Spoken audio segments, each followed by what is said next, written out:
Bom dia a todos, os corajosos que vieram com esse tempo gelado, frio com umidade, né? Aos que nos acompanham pelo Facebook, no conforto dos seus lares, e também aqueles que nos acompanharão pelo YouTube a qualquer momento do dia, do ano, do século, sei lá quando. Sejam todos bem-vindos a essa casa de Jesus. Eu fugi desse tema por muitas e muitas vezes. Fui intuído por várias e várias vezes a falar disso, principalmente quando acontece na família, a possibilidade, né? Mas recentemente, com a troca de datas que foi feita, me surgiu a intuição de falar e foi mais forte. Eu achei por interessante tocar no assunto, mas num formato diferente. Eu poderia vir aqui e filosofar, poderia vir aqui e dar várias orientações de não fazer, né, por motivo tal e tal. Mas tem pessoas, expositores muito melhores do que eu, para trazer nesse formato, como o Vanderlei, que já falou muito bem sobre isso, o próprio Wagner, há poucos dias falou sobre conservação da vida. Eu quero trazer sobre um olhar um pouco mais didático. O que acontece se nós cometermos o suicídio? Quais são as fases que nós podemos passar? E, ao final, pretendo trazer uma maneira de colaborar com aqueles que pensam na situação e com aqueles que já cometeram o suicídio. Então, é isso que nós vamos conversar hoje. Os índices vêm aumentando muito no Brasil, no mundo, e se faz necessário conversar, como o próprio Sérgio falou. Então, pensando nisso, eu trouxe, né, essas informações, que a gente vai conversar sobre o suicídio consciente. Eu não pretendo falar sobre o suicídio inconsciente, que é aquele que a gente acaba nos matando aos poucos, através dos vícios ou através das nossas deliberações inconsequentes. Não vou comentar sobre o suicídio involuntário, que é tratado na obra Nosso Lar, pelo André Luiz, no filme que vocês já assistiram, né? Eu pretendo comentar sobre o suicídio consciente, aquele que a pessoa pensa em fazer o ato. E eu também já deixo aqui as minhas desculpas, caso tenham pessoas aqui que perderam seus entes queridos nesse modelo, e se alguma palavra soe com frieza, né? Peço as minhas desculpas, não é essa a intenção, a gente precisa realmente conversar sobre o assunto. Na minha família tive já 4 pessoas próximas, não estou falando distantes, que tentaram, graças ao auxílio dos espíritos, não conseguiram. E então eu me sinto na obrigação da gente conversar sobre o mesmo. É importante ressaltar também que tudo que vai ser comentado é de um âmbito espírita, né? E ele não substitui qualquer tipo de tratamento psiquiatra, psicológico, amigos, família e medicamentos, né? Então, ele é um adendo, é algo a mais sobre esses 5 itens que eu comentei que a gente precisa nessas situações. Como que chega a esse ponto de cometer o suicídio? Geralmente, ele está atrelado a um processo já de depressão, né? Não todos os casos, mas a maioria dos casos acontecem quando a pessoa já está tentando se enfiar num buraco, se esconder do mundo, que é uma depressão, né? A pessoa quer se esconder, ela não quer viver as situações, ela quer fugir daquilo. As causas são muitas que levam à depressão, e eu não pretendo entrar nesse assunto, porque daí a gente precisaria de mais tempo para falar sobre a depressão. Mas é necessário ressaltar 3 itens, porque a gente pode observar nos nossos familiares e naqueles mais próximos. Eu gostaria de deixar essas 3 dicas. A primeira delas, que pode ser algo que aflore a questão do suicídio, é a pessoa estar frustrada consigo mesma em alta escala, ou com o próximo com quem ela convive. Uma frustração grande demais. Geralmente, nós temos isso anteriormente ao suicídio. Outra coisa que acontece muito nesses casos é a falta de conhecimento espiritual. E aqui eu não trago apenas a questão de ser espírita, porque nós temos espíritas que cometem o suicídio, mas a questão do conhecimento da sobrevivência da vida. Tem outras religiões que também acreditam, a maioria delas, né, falam sobre isso. Então, as pessoas que não têm essa espiritualização vão ter essa facilidade também de ser impulsionadas ao suicídio. Ou a acreditar que a vida se extingue com a morte, que tudo deixa de existir. Então, as pessoas que... Esse segundo fator é muito importante. E o terceiro, talvez seja o principal no meu ponto de vista, e é o mesmo ponto de vista do Chico Xavier, que em mente ocupada não pensa besteira.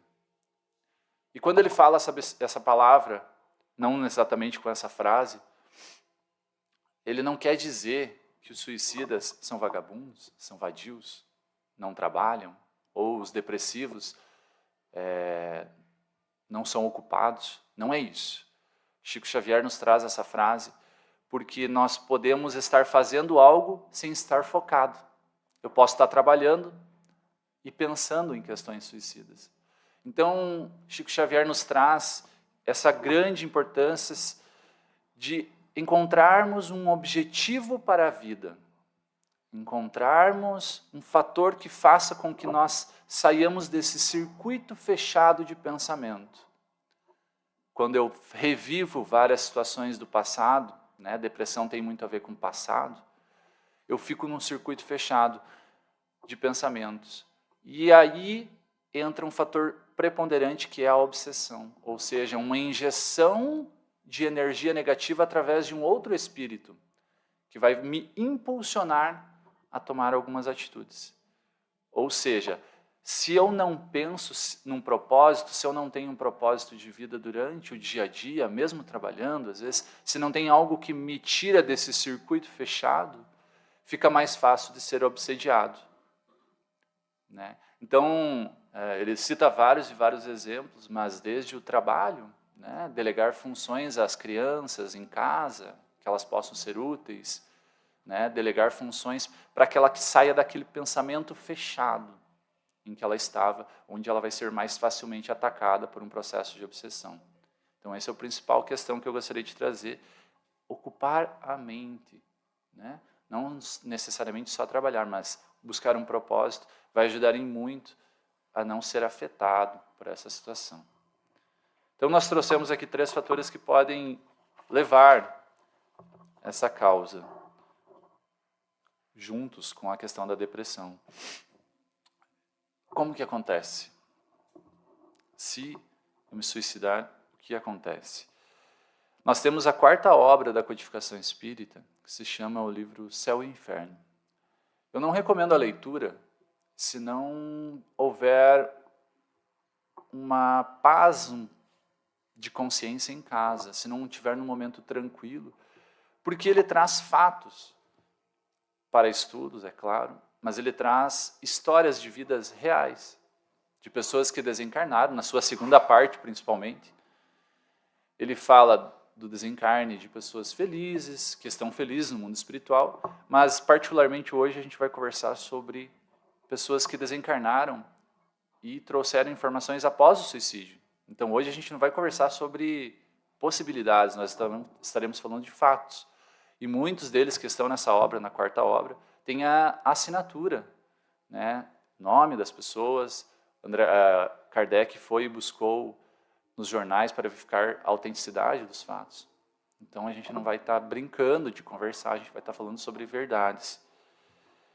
Antes de Kardec falar desse tema, no mesmo livro, tem um capítulo que se chama Passamento, que ele fala sobre como que é após a morte, o que acontece, as sensações.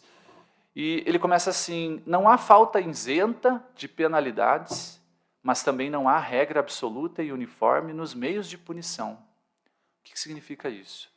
Que todos os nossos equívocos do nosso dia a dia, tudo aquilo que vai contra a lei universal, que rege todos os planetas, qual que é a lei universal? A lei do amor. Tudo aquilo que a gente faz no nosso dia a dia, seja através de atitudes ou pensamentos que vão contra a lei do amor, elas precisam ser resolvidas em algum momento da nossa encarnação ou de outras. porque ela vai contra a lei natural. Então, tudo o que nós fizermos de equivocado, um dia, independente de sermos perdoados, de pedirmos perdão ou não, ela precisará ser reparada, porque ela vai contra a lei natural do universo. Só que ele ressalta que não existe nenhuma regra absoluta e uniforme nos meios de punição para essas descondutas, digamos assim. E isso é muito importante, porque nós vamos conversar hoje sobre um assunto delicado, e não há uma regra exata para cada situação. Ele também cita no mesmo capítulo, a insensibilidade da matéria é um fato. Matéria é o corpo carnal. E só a alma experimenta sensações de dor e de prazer. Como assim? Não parece um contrassenso? Significa que a nossa dor no estômago, ela não é o estômago que está doendo. Foi uma dor anterior na alma, uma raiva, um sentimento de ódio, alguma coisa que aconteceu, e que está expelindo para o corpo carnal. Então não é o estômago que dói, ao contrário do que a gente pensa, está se resolvendo um problema no estômago espiritual. Alguém aqui já ouviu falar dos faquires que andam em cima das facas, em cima dos objetos quentes e não sentem dor? Então não é o corpo que sente a dor. Eles são tão concentrados que eles conseguem bloquear a sensação da dor, que chega através dos nervos, vai até o cérebro, mas que sente a mente, não é o cérebro. E é por isso que eles não sentem a dor. Já viram um jogador de futebol que se machuca, mas está tão concentrado que não percebe que se machucou? E vai perceber depois? Eu não sei se aqui alguém já praticou esporte. Então, não é o corpo que dói. O corpo, ele traz a informação para a mente, e a mente é que vai bloquear ou não. Quantas vezes vocês estavam tão concentrados que às vezes um corte, um machucado, aquelas sensações de gripe, parece que ficam de lado. Por quê? Porque nós só vamos sentir a dor ou o prazer na alma, não no corpo. O prazer também? Sim. De que valeria termos uma viagem para um hotel luxuoso, numa ilha deserta, com tudo livre, sozinhos? Qual é a graça de termos qualquer coisa para não compartilhar com ninguém? Então, o prazer também está atrelado à alma, e não ao corpo material, ao corpo físico. E é isso que Kardec nos traz.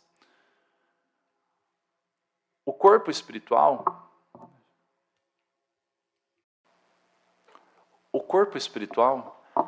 fica ligado através de um cordão fluídico, um não, vários, ao corpo espiritual. E esse processo fica muito fácil da gente compreender no sono, né? Quando você acorda no outro dia com sensações que pareceram reais, que você tem certeza que conviveu. Às vezes ela é tão de verdade que durante a tarde, às vezes a pessoa que você sonhou vem e relata o mesmo fato ou conversa com você. Então, no nosso sono, o que dorme é o corpo carnal, né? Mas o corpo espiritual, ele sai conforme as suas vivências e as suas vontades, para lugares onde ele achar mais conveniente. E essas ligações que acontecem, esse cordão fluídico, eles servem para se abastecer e se nutrir. Então, isso acontece de forma macro, né, nos cordões mais grossos, mas todas as células do corpo têm também a sua célula espiritual. E a ciência está quase chegando nisso, quando ela fala de dualidade da matéria, quando ela fala de universo paralelo. O problema é que eles estão procurando lá longe, e há uma sobreposição, né? O corpo carnal e o corpo espiritual, ou o mundo espiritual, está sobreposto. Então, todas as células do nosso corpo, ela tem a célula espiritual. Todos os órgãos do nosso corpo, com exceção dos órgãos genésicos, sexuais, eles têm a sua replicação espiritual. Então, nós temos o estômago espiritual, nós temos o rim espiritual, que está sobreposto no mesmo lugar, com um tamanho diferenciado de expansão de energia. E todos esses órgãos, essas células, eles são ligados por uma corrente de energia. há uma ligação. Tá, mas por que as câmeras de exames não captam? Simplesmente por uma questão de evolução. Não vai, no máximo, 10 anos aí para nós termos exames do nosso corpo espiritual. Talvez 20 anos. Ainda não temos tecnologia para isso. Por que eu estou falando sobre isso? Porque quando desencarnamos, nós continuamos com o corpo espiritual. E é por isso que a gente vê, às vezes, através dos sonhos, a pessoa estava igual, e realmente a gente continua igual. É uma cópia de nós mesmos, numa intensidade menor. A sensação dolorosa, continua Kardec, a sensação dolorosa da alma por ocasião da morte está na razão direta da soma dos pontos de contato existentes entre o corpo e o espírito, ou o corpo espiritual. Por consequência, também da maior ou menor dificuldade que apresenta o rompimento. Então é como se fosse um velcro, né?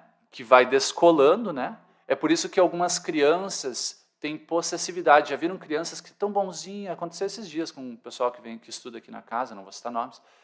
É uma criança boa, normal, tranquila, toda linda e tal, daqui a pouco ela surta, né? E esbraveja, xinga e bate, né? Então nós temos ali uma possessão espiritual provavelmente acontecendo, porque até os 7, 8 anos o perispírito da criança não colou bem no corpo carnal.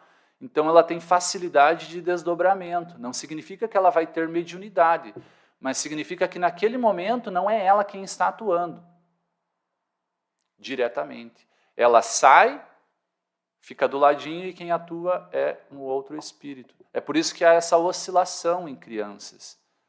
Os pais têm que prestar muita atenção nisso. É muito natural e todas as crianças têm essa facilidade de desdobramento, de descolamento do corpo espiritual. Como que eu sei? Quando é uma oscilação. Poxa, a criança é boa, tal, nunca aconteceu, do nada ela surta, ela bate e tal. Então não é ela que está fazendo sozinho. Tem que acalmar, tem que dar amor. Isso é muito importante a gente trazer. Pode ser que ela se desenvolva a mediunidade e continue assim após adulto. Mas isso é normal até 6, 7 anos, porque precisa haver igual um velcro, que precisa colar, né? As sensações, então, que Kardec fala, voltando ao assunto, que as sensações do desencarne podem ser diferentes, porque cada um vai ter uma maneira de acontecer esse descolamento. Por exemplo, eu poderia vir com um fluido vital, que é a energia que faz com que cole, né, esses corpos, para durar 80 anos. Ou eu poderia vir com uma energia para durar 20 anos. Então, se eu iria durar 80 e me suicido com 30, nós temos um gap de 50 anos de energia.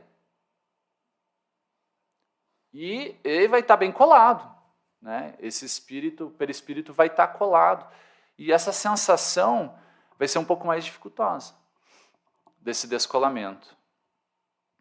Então nós temos esses laços que ligam os dois corpos de forma mais grosseira, e quanto mais materializada for a pessoa, ou seja, quanto menos ela acreditar no mundo espiritual, na sobrevivência do corpo, quanto mais ela acreditar no sensualismo do corpo apenas, no cultivo apenas da beleza exterior, quanto mais apegada ela for ao corpo, mais colado vai ser o velcro, mais colado é o espírito, o corpo espiritual no corpo material. Então, quanto mais desapegada a pessoa é a questões materiais, mais fácil é o desencarne, o descolamento que a gente fala. O porquê que é importante a gente conversar sobre isso? Porque quando a gente comete o suicídio, a gente está fazendo algo, né, antes do que foi planejado. Então, nós não sabemos qual é o tamanho dessa cola, digamos assim. Eu estou trazendo de forma ilustrativa para ficar mais fácil. Nós não sabemos como está colado, como estão ligadas essas células, esses órgãos espirituais com o órgão carnal. Nesse mesmo livro, agora com os relatos, a gente vai entrar em 4 características que são concomitantes, que são parecidas, digamos assim, nos atos de suicídio. Ele traz isso a partir da segunda parte do livro, que é importante para quem queira ler, né? E tem outras obras que falam, de André Luiz, nós temos Sueli Caldas Schultz, que falam também, mas eu vou trazer com relação a essas obras. Tem outros autores que falam muito bem sobre o assunto. E é importante a gente ter em mente que são fatos, não são especulações. A primeira coisa que acontece, então agora a gente tem uma noção do que nós somos. Deixa eu até mudar aqui. Não, é esse slide mesmo. A primeira coisa que acontece quando a pessoa se suicida, é o choque de realidade. Porque ela queria fugir de uma situação, ela queria o aniquilamento, às vezes, do corpo, às vezes apenas fugir da dor que ela estava sentindo. Só que ela olha para o corpo e ela olha para si, ela vai ver esses laços de ligação e ela vai perceber que não morreu. Ela vai perceber o corpo dela continua igualzinho, num outro sentido de energia, é claro, mas o formato é o mesmo. Então, há um choque de realidade muito grande. Ela vai olhar, as pessoas continuam as mesmas, os lugares continuam o mesmo, ela está no mesmo lugar. Ela apenas enxerga o seu corpo carnal. Então, há um choque muito grande de realidade, porque nós temos culturalmente, pela nossa fraca evolução espiritual no mundo, é cultuado o descanso eterno, seja lá ele como for, qual religião. E isso não existe. Fica muito claro para todos nós. Não existe descanso eterno. Se Deus trabalha a todo momento, nós vamos trabalhar eternamente, porque nós precisamos evoluir. Nós vamos ter descansos progressivos, momentâneos, desculpem, é claro, mas não existe descanso eterno. Então, ela tem um choque de realidade muito grande quando ela comete suicídio. O segundo passo que acontece é que ela continua ligada ao corpo. Né? Ela vai continuar sentindo as sensações por causa dessa ligação. Todas as células do corpo continuam ligadas. Ela não teve uma preparação para aquilo, para esse desligamento.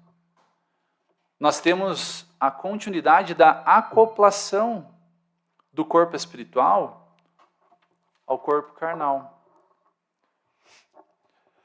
A gente encara, às vezes, as doenças e o sofrimento, encara, às vezes, não sempre, por um olhar, talvez, de reclamação, porque ninguém gosta de sofrer, ninguém gosta de ter um câncer. Porém, nós nunca devemos procurar a dor e o sofrimento, mas quando ele nos atinge, ele tem uma finalidade. Uma pessoa que passa por anos acamada, sofrendo com algum tipo de doença, ela não vai precisar passar por isso no mundo espiritual. Ela vai estar fazendo o descolamento do seu corpo gradualmente. Então ela vai ter uma facilidade muito grande no mundo espiritual. Então uma doença que nos acomete, ela vai ter sempre uma finalidade. O que ela quer nos dizer? E se ela não tem cura, se ela está passando por um processo dificultoso, em que não se enxerga mais, ela está fazendo um processo de descolamento. E é por isso que a gente não pode pensar na eutanásia, nunca. Porque a gente não sabe o que está acontecendo, a gente não sabe por trás o que essa pessoa está ali. Ela está viva ali do lado do corpo, é o corpo que dorme. O que ela está fazendo nós não sabemos. Mas o que está acontecendo é um processo de descolamento gradual.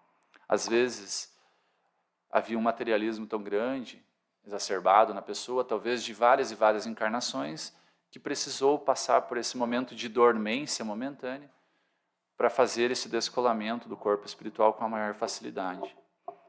Então é preciso ter um olhar diferente sobre as doenças, porque elas sempre querem nos dizer algo. Nunca nós devemos procurar as doenças ou o sofrimento, porque vai contra a lei de amor, que é a lei natural do mundo, do universo. Então, ali a gente pode ver alguns riscos, são simbólicos, nós não temos imagens ainda, né? Mas os chakras, que são os elos mais grossos que ligam os dois corpos, eles precisam ser rompidos aos poucos. Por isso que às vezes há uma dificuldade no suicídio para que isso aconteça, e ele vai demorar o tempo necessário, ou o tempo conforme o merecimento espiritual da pessoa. Por exemplo, nós temos no livro Obreiros da Vida Eterna, de André Luiz, trabalhador da casa espírita de anos, e também trabalhadores de casa adventista, que receberam o auxílio espiritual de um grupo de espíritos que vieram para ajudar nesse processo de desligamento, para acelerar o processo de desligamento, porque eles sempre ajudaram, então eles seriam ajudados nesse momento. É por isso que a gente não pode colocar data, tempo para as coisas. Ele se suicidou, vai levar tanto tempo para descolar, tanto tempo para se desligar. A gente não sabe o que essa pessoa fez no mundo espiritual, vai saber quantos amigos espirituais ela tem, ou até mesmo a gente não sabe toda a sua vida. Quantas pessoas ela ajudou, que já desencarnaram, que podem vir ajudar nesse processo de desligamento. Então não se pode delimitar, se vocês escutarem, leva tanto tempo, não existe isso. Cada caso é um caso. E vai ser sempre proporcional à evolução espiritual da pessoa. Né? Então, não significa que ela veio com uma energia de colamento dos corpos para durar até 75 e se desligou, né, se suicidou com 35, então ela vai ficar 35 anos ligadas ao corpo. Não, não é uma regra exata. Isso vai depender de muitos e muitos fatores. E no final a gente vai conversar sobre um fator que pode ajudar e muito, mas a gente vai conversar mais no final. Então, esse é o principal motivo, assim, que a gente tem que cuidar muito sobre a questão do suicídio. Porque nós somos energia, e nós somos aquela lá de trás, nós não somos aqui da frente. Essa da frente é momentânea. Nós somos espíritos que estamos momentaneamente encarnados. A fase 3 e a fase 4, ela é proporcional a todos nós, não só os suicidas. Todos vamos passar por essas fases. Então é importante a gente talvez prestar atenção, porque assim, não é só quem se suicidou que vai passar por isso. A terceira fase é a conscientização. É hora de analisar todas as imagens armazenadas na nossa mente que a gente fugiu durante a vida. É o momento da gente avaliar todas as nossas ações, porque tudo aquilo que a gente pensa tem vida própria e fica no nosso corpo espiritual. Fica minimizado na mente. Mas é por isso que há muitos relatos de quase morte, né? Passa um filme na cabeça, né? Um filme de toda a sua história. Isso realmente, o período de conscientização, ele acontece. Então, voltando ao caso do suicida, quando ele passa por esse processo de desligamento do corpo, que ele consegue se desvencilhar do corpo carnal, aí vem a questão da conscientização, a fase natural da morte que todos nós vamos passar, onde nós vamos reviver tudo aquilo que nós pensamos enquanto encarnado. Aí é que nós vamos nos deparar conosco de verdade, porque nem sempre a gente fala tudo aquilo que pensa e nem sempre a gente vive tudo aquilo que a gente pensa. Então, nessa fase, claro que vai depender da atitude de cada um, do conhecimento também de cada um, porque às vezes, um exemplo, uma pessoa de 100 anos atrás, que fumava, que morava no interior, fumava seu paeiro, ela vai ter uma consciência diferente de quem fuma hoje. Porque quem fuma hoje sabe as consequências, através dos noticiários. A quem fuma 100 anos atrás, que morava no interior, não tinha noção do que estava acontecendo. Então, o tempo de conscientização no mundo espiritual, ele é relevante sempre à nossa questão do conhecimento que nós temos das atitudes. E é por isso também que a gente não pode reviver as coisas que a gente já fez de errado, enquanto encarnado. Sabe, ficar com aquele peso na consciência, revivendo, com remorso. A gente não pode, porque agora nós tivemos acesso às coisas corretas, então, vida que segue. E quando esse período de conscientização chega num ápice, igual a gente viu no filme Nosso Lar, não sei se todos assistiram, mas o André Luiz, ele revive tudo aquilo, ele fica um tempo, daqui a pouco ele parece, não quero mais isso. Chega desse sofrimento, eu preciso de ajuda, alguém me ajude, eu quero melhorar, eu quero ser melhor, e há uma mudança de estado vibracional no corpo espiritual, ele começa a vibrar diferente, e a cor espiritual muda. E quando ele começa a vibrar espiritualmente diferente, ele começa a enxergar os espíritos superiores que vieram para ajudar. E aí ele é resgatado. Isso serve para todos nós. Então, quando nós estamos no mundo espiritual, revivendo o nosso passado, se foi um passado um pouco delinquente, como todos nós cometemos nossos equívocos, a hora que a gente cansa, eu quero mudar, eu quero melhorar, a gente muda o nosso estado vibracional e a gente consegue enxergar o mundo espiritual. E aí eles nos acolhem. E aí nós entramos na quarta fase, que é a fase mais fácil, que é a fase do descanso. Então nós somos acolhidos pelo mundo espiritual, por um hospital provavelmente, igual os que nós temos aqui, mas muito mais evoluído. E ali nós vamos ter um momento de refazimento, de conversação, de resgate, né, das vivências. Vai ser conversado o que foi feito certo, o que foi feito errado na encarnação. Durante alguns anos vai ser feito estudos para melhorar. E vai ser ajustados para as próximas reencarnações não cometer os mesmos equívocos. Um suicídio acarreta um planejamento reencarnatório de muitas pessoas, e é por isso que tem que ter um cuidado. Quantas pessoas nós envolvemos quando nós cometemos o suicídio? Porém, nós não podemos julgar, porque nós não sabemos o que cada um está passando. Nós não sabemos o que passa por detrás daquela dificuldade daquela pessoa, por que ela chegou àquilo. Nós, aproximadamente 400 mil anos, nós estamos reencarnando. Quantas vezes nós já poderíamos ter feito isso em outras vidas? Então, a gente nunca pode julgar, porque a gente não sabe o que a pessoa está passando. A gente não sabe a dificuldade de cada um. Em nenhum caso a gente pode julgar. O que é importante se ressaltar, todos, mesmo os que cometem suicídio, sempre terão uma nova oportunidade de recomeçar. Sempre. Não existe esse fadado ao inferno eterno. Isso não existe. Se um pai perdoa um filho, independente do problema que ele faça, Deus, que é infinitamente bom e justo, perdoa todos os seus filhos. Entrando na parte final, o que a gente pode fazer? Agora que ficou muito claro o que acontece, não sei se ficou claro para todos, mas eu gostaria que ficasse, né? O que acontece na questão do suicídio, o que nós podemos fazer?